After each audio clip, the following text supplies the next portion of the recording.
Sisters of Battle are my absolutely favourite Warhammer army of all time. When I first started playing, when I first got into the hobby, I absolutely adored looking at all the pictures of the Sisters of Battle and the Grey Knights in the 4th edition army books. This big book was my first Warhammer book ever. I still have it, which is really cool. And in it there are some absolutely amazing pages that are on the Sisters of Battle. Inside we have this page, Servants of the Emperor, which lists Grey Knight heroes and Sisters heroes, and I spent hours and hours and hours looking at this page and this page here, thinking about the models that I wanted to get, the armies that I wanted to do, and the stories I wanted to tell, and I just had to have a Sisters of Battle army, but I was 10 and I couldn't afford the full metal Sisters of Battle army. So then when I got back into the hobby in about 2012, 2013, something like that, the first Warhammer army that I did was Sisters of Battle and Grey Knights together. And even then, even that long ago, so sort of almost 10 years ago now, it was quite hard to do a Sisters of Battle army. There wasn't really a proper codex at that time. There wasn't any plastic models other than a tank. And there weren't any like box sets that you could buy. You just had to buy individual blister packs and other small boxes of metal Sisters of Battle models to build up your army. And you need quite a lot. It's not an elite army, you need quite a lot of these girls. And even then, the models were ancient. So this was the first book that I had, and the models that I bought in 2013 were the same ones as in here. But this book is, I think, the 2nd edition Sisters of Battle Codex, and the same models are in here. The exact same figures. The same Sisters of Battle like basic squads, the same leaders. The tanks did get updated, but most of your basic guiles are all in here as well. And this came out in 1997. I was 3 years old. And I persevered, and I bought my Sisters of Battle army over time and painted it up in the standard colour schemes. But I think around the launch of 8th edition, I had kind of given up on the idea that Games Workshop were ever going to do something with the Sisters of Battle. They were very, very much a fringe army.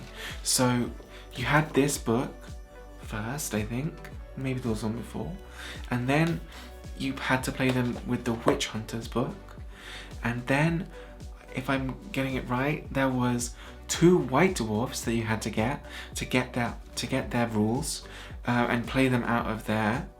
And then in about 2013, 2014, they released a codex, Adeptus Sororitas, but it was only on like ebook. You had to get it on your iPad. You couldn't buy a copy of it still. And then into 8th edition, we had the beta codex, and then now we have the 8th edition standard book. So for a long time, a long period, and all of the time that I was first back into 40k, you couldn't play Sisters of Battle like any other army. You couldn't go into the shop and buy a Start Collecting or a Battle Force or whatever they were called. You couldn't pick up the codex. You had to do it yourself in some weird ways, and that made it really hard. And I was kind of thinking, around I think the launch of 8th edition, that they weren't going to do anything with Sisters of Battle. That this was it. So, with regret, in I think about 2016, end of 2016, I sold my metal Sisters of Battle army, and it was big, right? That was a big decision for me, and I regretted it every single day. I got a lot of money for it. Not gonna beat around that bush. There was a lot of money in that army, but I regretted it so much. I regretted it every single day. I've sold a lot of armies, made a lot of armies in my time, and I've sold a lot of them. And actually, I regret selling quite a few. The Sisters of Battle army, the metal Sisters of Battle army, was definitely the one that I regretted the most. And then shortly after that, they did announce that they were doing plastic Sisters of Battle. They did announce that they were bringing out a whole new range, and they were updating everything. And they said, "Don't worry, guys. We're doing plastic Sisters of Battle. We're doing a new range. I hope you haven't sold your armies, because there's new ones coming. I decided at that point that I wanted to do a new Sisters of Battle army. I wanted to go back in and buy the new plastic army and make my Sister Battle army sort of a replica of my original metal army. It's a throwback, a callback, and a homage. And then I saw kind of the thought about the prices. I thought, oh my goodness, I'm gonna need 70 infantry plus tanks. I had 10 tanks. I started looking on eBay for deals on metal Sisters of Battle. And what happened next was nothing short of a miracle. I fully believe this to be the work of the Emperor themselves. I was scrolling on eBay, I was looking through eBay, I was searching Sisters of Battle, Dead of Sororitas, all that kind of crap. And I recognized a model. And I recognized more than one model. I started recognizing entire units. I started recognizing my paint jobs on those units.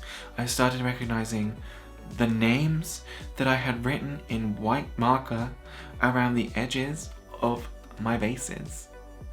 And I could not believe the luck that just like on a random Thursday or whatever, I had been searching on eBay. I'd been like, oh, you know, I'll just have another search for sister stuff and found my army. The stuff that I'd painted, the stuff that I'd made. I didn't have my custom tanks that I'd done, but the rest of the tanks were there. And I messaged him like, hey, like, this is crazy, right? But that's my army. I made that. Can I buy it back from you, please? You know, like I know he's under no obligation to do this, but I said, would you let me buy these? So I bought them all back. I bought my entire army back pretty much. I bought the entire thing back. And it's here, and I played with it all through 8th edition, and I'm gonna play with it all through 9th edition when the new codex comes out. And so, what I'm working on now is transferring them all over to new bases. And that's no mean feat because, like I said before, there's about 70 of these girls. And they're all metal models, obviously, they're all super glued into their bases, and they're all the slot bases as well, so they have the little slots.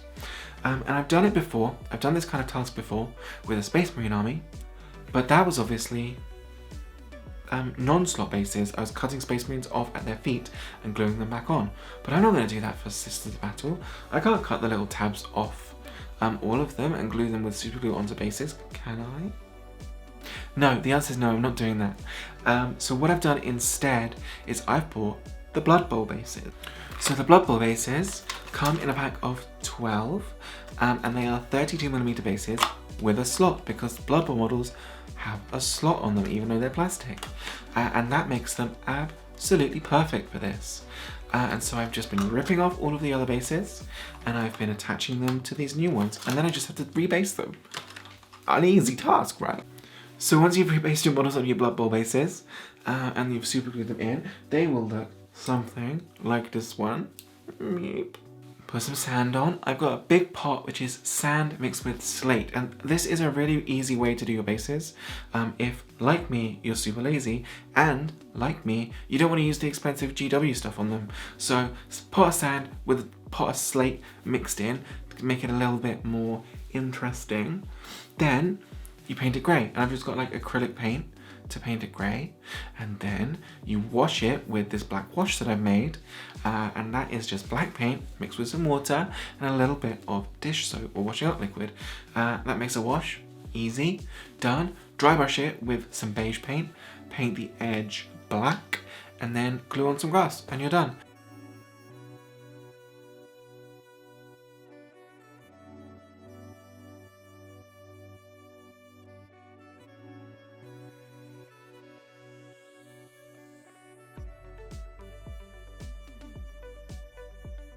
If you watched all the way through this little ramble about Sisters of Battle, history of, thank you, and I'll see you in the next video.